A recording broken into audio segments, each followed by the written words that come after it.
நம்ம இன்னைக்கு பார்க்கக்கூடிய ஒரு தகவல் பார்த்தீங்கன்னா, வாட்டர் கேன் பிஸ்னஸ் வந்து எப்படி பண்றாங்க அப்படிங்கிற ஒரு தகவல் தான் நம்ம இன்னைக்கு பார்க்க போறோங்க. அண்ணா வணக்கண்ணா. வணக்கம்ண்ணா. உங்க பேருங்க? பேர் பாலா.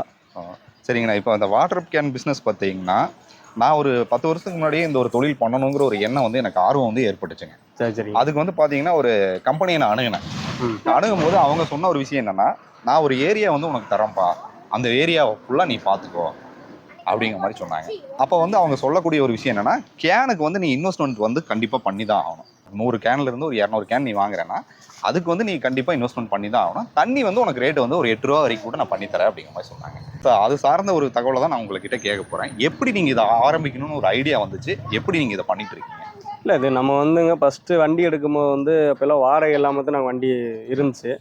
சரி, நம்ம ஃப்ரெண்டு ஒருத்தர் சொன்னார், அவர் தான் நமக்கு அறிவு கொடுத்தாரு.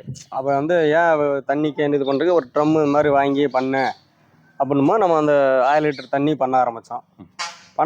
சரி, ஏன் 20 லிட்டர் ஏன் பண்ணக்கூடாதுன்னு முடிவு பண்ணுமோ அப்புறம் அவர்கிட்ட கேட்டப்போ அது லாபம் தானே, வாடகை இல்லையுமே சும்மானா ஏன் நம்ம எதிர்பார்க்கணும், அப்போ அந்த கேனு பண்ணலாம் அப்படின்னு நமக்கு ஒரு கம்பெனியை போய் கேட்கும் போது அவங்க என்ன சொல்லிட்டாங்கன்னா, ஆனால் நீங்கள் வந்துங்க கேனு நீங்கள் டெபாசிட் நீங்கள் தான் பண்ணிக்கணும், ஃபில்லிங்கை வந்து நாங்கள் இவ்வளோ பேமெண்ட்டு இந்த ரேட்டுக்கு இது இவ்வளோ ரேட்டு, நீங்கள் கேனு வந்து நீங்கள் சொந்தமாக சொந்தமாக பண்ணிக்கோங்க.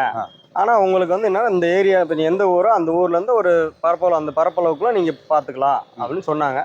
சரிங்க சார் பண்ணிக்கிறேன்னு சொல்லி நாங்கள் அந்த மாதிரி தான் கேன் எடுத்து கொஞ்சம் கம்பெனியெல்லாம் பேசுறதுக்கு கடைகளுக்கெல்லாம் பேசணும். சரி பண்ணும்போது ஓகேவாச்சு, அப்படியே கண்டினியூ பண்ணி அப்படியே போயிட்டு இருக்கு. அப்போ நீங்கள் இந்த கேன் வாங்குறீங்க. ஆமாங்க. இந்த ஒரு கேன் வந்து இது உங்களுக்கு சொந்தமாகவே நீங்கள் வாங்கிக்குவீங்க அப்படி? ஆமாம். இது என்ன ரேட் வருதுங்க? ஒரு கேன் 140 ரூபா வருதுங்க. 140 சொந்தமாக நீங்கள் வச்சுக்கலாம்? சொந்தமாக நம்மளே வச்சுக்கலாம்.